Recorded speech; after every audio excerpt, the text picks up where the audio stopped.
চান্দা সংস্কৃতিটো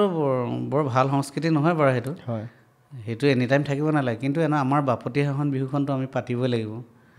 হে এতিয়া যদি কিবা এটা কাৰণত বাপতিসাহোন বিহুখনো আমাৰ বন্ধ কৰি দিয়ে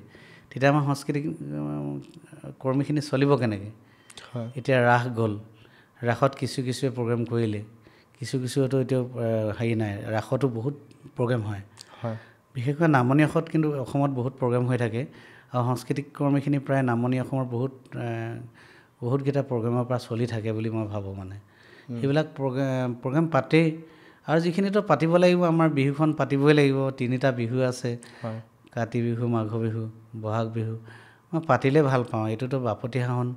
বিহু নাপতাকৈ থাকিব নালাগে পাতিবই লাগে বুলি ভাবোঁ কিন্তু বাকী চান্দা সংস্কৃতিৰ কথাটো সেইটো বৰ ভাল নহয় বেছি চান্দাটো তুলিব নালাগে বুলি ভাবোঁ কিন্তু বিহুখন পাতিব কেনেকৈ গতিকে সকলোৱে নিজৰ ফালৰ পৰা দিয়ে সামৰ্থ্য নহয় কাৰণে বিহুখন পাতিবলৈ সামৰ্থ্য নহয় কাৰণে ক'ৰবাত কিবাকিবি খুজিবলগীয়া হয় তেনেকৈ আগৰ পৰা চলি আছে